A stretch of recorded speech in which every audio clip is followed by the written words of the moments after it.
फिर बात होने जा रही है ऑनलाइन शॉपिंग की और ऑनलाइन दुकान और डुप्लीकेट सामान।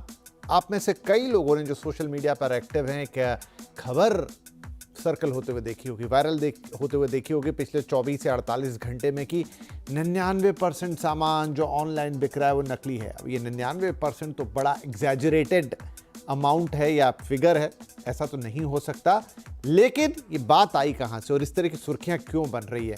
दरअसल बाकायदा सरकार की एक प्रेस रिलीज आई जिसमें कुछ छापों की बात कही गई है कि अलग अलग जगहों पर ये जो ऑनलाइन सेलर्स हैं और बड़ी बड़ी नामी कंपनियों के नाम हैं इसमें, उनके दो देश की सबसे बड़ी जो दिग्गज ऑनलाइन कंपनियां सो कॉल्ड हम जानते हैं उनके नाम है और लिखा है कि उनके गोदामों पे छापे मारे गए। उनके जो एसोसिएट कंपनीज हैं उनके गोडाउंस पर या वेयर हाउसेस पर छापे मारे गए और वहाँ भारी मात्रा में जो है वो डुप्लीकेट सामान बरामद किया है। तो क्या हुआ है मैं आपको बताता हूँ, और ये है तो चिंता की बात, क्योंकि ऑनलाइन शॉपिंग का तो इन दिनों बड़ा क्रेज़ है। ऑथेंटिक दुकान से खरीदने पर भी अगर ये हो जाए तो फिर तो बड़ी दिक्कत है। तो क्या हुआ है वो मैं थोड़ा आपको बताता हूँ, फिर उसका क्या समाधान हो सकता है उस पर भी बात करेंगे। तो देखिए, ऑनलाइन प्लेटफॉर्म्स पर डुप्लीकेट माल, जो बात मैं आपको कह रहा हूँ, और ये गोदामों में छापे के दौरान एक खुलासा हुआ है। बातें बहुत होती थी लेकिन इस बार छापे मारे गए हैं, बाकायदा उसके रिकॉर्डिंग है, विजुअल्स है, फोटोग्राफ्स हैं और ऑन रिकॉर्ड चीज़ें कही गई हैं। फरवरी मार्च में बीआईएस के कई शहरों में जो ब्यूरो ऑफ इंडियन स्टैंडर्ड है उसने ये छापेमारी के काम किए थे। कई अलग अलग शहरों में छापे मारे गए, गाजियाबाद, दिल्ली, गुड़गांव, जो वेयर हाउसेज हैं बड़े बड़े, वहाँ ये छापे पड़े गए। फरीदाबाद, लखनऊ, श्री परमबदूर में छापे, मतलब अक्रॉस इंडिया अलग अलग जगहों पे, अलग अलग लोकेशन पे ये छापेमारी की गई है। नकली अप्लायंसेस से लेकर जूते तक बरामद किए गए, मतलब हर कैटेगरी का नकली सामान, जिसमें जूते जो कि फैशन लाइफस्टाइल कैटेगरी में आते हैं से लेके बिग अप्लायंसेस तक बरामद किए गए हैं जो नकली हैं। तो क्या था नकली?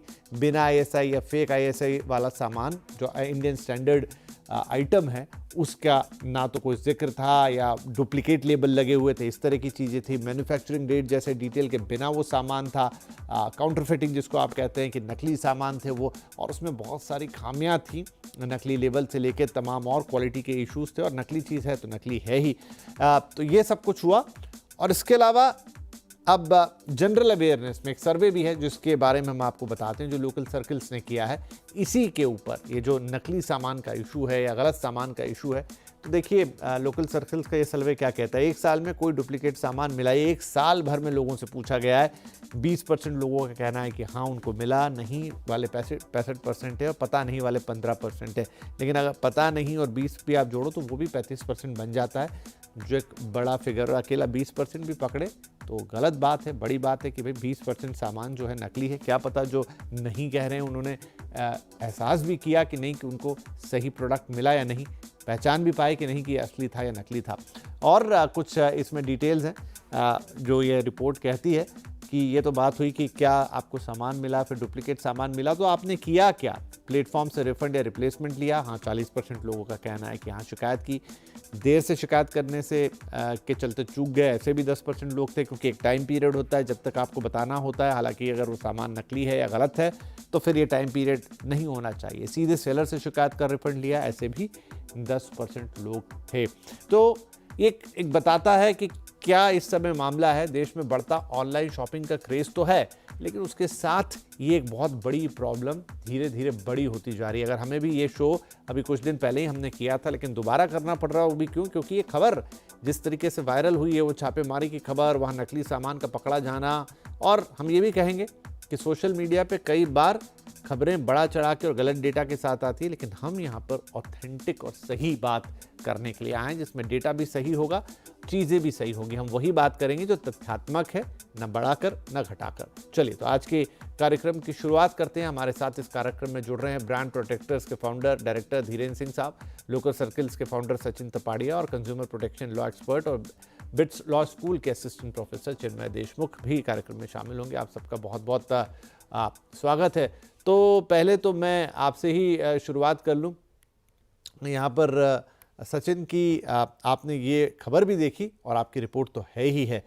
क्या ऐसा लगातार हो रहा है कि ये चीज़ें अब और ज़्यादा एक्सपोज होती जा रही है, या सरकार थोड़ी ज़्यादा एक्शन में आ गई हैं और पता चल रहा है कि भाई ऑनलाइन शॉपिंग का मामला बहुत सारी जगहों पे बहुत गड़बड़ भी है?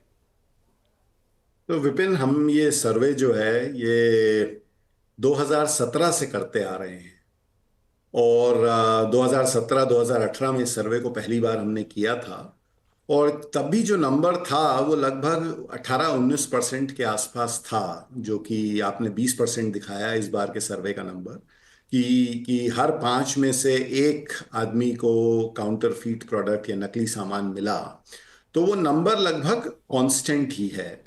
उसमें इम्प्रूवमेंट भी नहीं हो रहा है और उसमें डिटीरियोरेशन भी। तो मैं सचिन सॉरी बीच में आपको टोक रहा हूं, जो बात मैंने अभी अपनी बात कहते कहते भी कही कि ये तो वो लोग हैं जिनको समझ में आ गया। ऐसे भी लोग होते होंगे जिनको शायद पता ही ना लगे कि जो प्रोडक्ट वो यूज कर रहे हैं या उनके पास आया वो नकली था। बिल्कुल बिल्कुल वैसा भी होता है विपिन। और तो लेकिन ओवरऑल देखा जाए अगर, तो ये इशू बना हुआ है और 20% काफी बड़ा नंबर है। नंबर है। तो हमें राइट। उसे जस्ट बिकॉज वो नंबर 20% है, हम उसे अंडर एस्टिमेट बिल्कुल नहीं कर सकते। आई थिंक ये नंबर जो है ये 5% या 5% से कम होना चाहिए, ऐसा टारगेट भारत सरकार को लेना चाहिए अपने आप के ऊपर में। और फिर एक्शंस लेना चाहिए इस पूरे सिस्टम का सुधार करने के लिए, जो कि पिछले 7-8 साल में नहीं हुआ है। तो इसमें क्या है कि आपको कई सारी पार्टीज इन्वॉल्व हैं इसके अंदर में।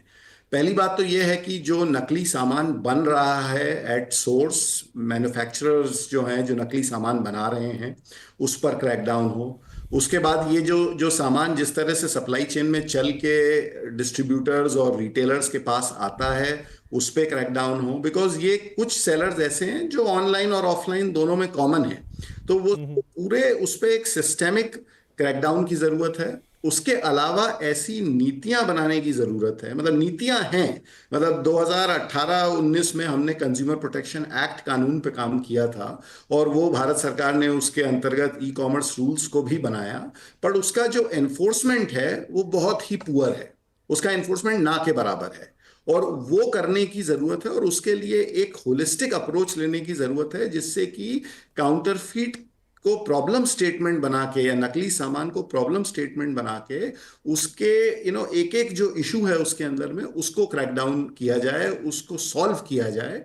तभी ये प्रॉब्लम सॉल्व हो सकती है। और अभी तक पिछले 7 साल में भारत सरकार ने कोई भी एक्शन नहीं लिया है, अदर देन कि कभी नकली सामान इधर पकड़ा कभी उधर पकड़ा, जैसा कि अभी आपने देखा पिछले महीने भर में। पर एक एक कॉम्प्रिहेंसिव अप्रोच के साथ में एक एक स्टेप को समझते हुए उसको सिस्टेमिक सोल्यूशन निकालने का जो काम है वो अभी बाकी है। और जब तक वो नहीं होगा तब तक इस प्रॉब्लम को सॉल्व करना ऑलमोस्ट नामुमकिन नामुमकिन है। राइट। जिनमें आश्चर्य की बात इसमें यह भी है कि जो सामान पकड़ा गया है या जो जहां छापेमारी हुई वो देश की दो सबसे बड़ी ऑनलाइन कंपनी, जिसमें से एक अमेरिका को बिलोंग करती है, so called world famous company, और एक इंडियन कंपनी है, लेकिन अब तो उसकी भी ओनर अमेरिकन कंपनी है। तो वहां से ये पकड़ा जा रहा है, उनकी सब्सिडीज से पकड़ा जा रहा है, और बाकायदा वो उनके, मान लीजिए कि एक थर्ड पार्टी सेलर डायरेक्ट कोई बेच रहा है, भेज रहा है, पता नहीं लगा, प्लेटफॉर्म को सिर्फ पैकेजिंग के लिए यूज कर लिया है, डिलीवरी के लिए यूज किया, लेकिन ये उनके वेयर हाउस में। तो क्या कोई इतनी बड़ी कंपनियों के अंदर किसी तरह का कोई चेक पॉइंट नहीं होता, कुछ ऐसा नहीं होता? ऐसा कैसे हो रहा है? जी बिल्कुल। जैसे सचिन जी ने कहा, कुछ नीतियां बनाई गई है इस बारे में। 2019 का जो कंज्यूमर प्रोटेक्शन अमेंडमेंट एक्ट हो या रूल्स उसके तहत जो बनाए गए ई कॉमर्स के तहत, तो उसमें प्रोविजंस तो है लेकिन उसका इम्प्लीमेंटेशन नहीं हो रहा है। तो उसमें प्रोविजंस कहते हैं कि ये जो ई कॉमर्स प्लेटफॉर्म्स है उनको जरूरी है कि सेलर का नाम, उसका एड्रेस वेरीफाई करना, उसकी ऑथेंटिसिटी देखना, उसके रैंकिंग्स देखना, और फिर ये इंफॉर्मेशन पास ऑन करना कंज्यूमर को। बट अनफॉर्चुनेटली ये ई कॉमर्स मार्केट प्लेसेस कर नहीं रहे हैं। They are getting away with this, और इसी के लिए एक स्ट्रॉन्गर एनफोर्समेंट की यहाँ पे जरूरत है। हालांकि लॉ कहता है कि आप कंज्यूमर कंप्लेंट फाइल कर सकते हैं। एक ऑब्लिगेशन बनता है इन कंपनियों का कि 48 आवर्स के अंदर वो कंप्लेन आपका दर्ज करे, एक महीने के अंदर उसको रेजोल्यूशन दे दे। अगर ये नहीं हुआ तो आप कंज्यूमर प्रोटेक्शन अथॉरिटी के यहाँ कंप्लेन फाइल कर सकते हैं। बट किस लेवल पे इसका एनफोर्समेंट हो रहा है वो देखना ज्यादा जरूरी है।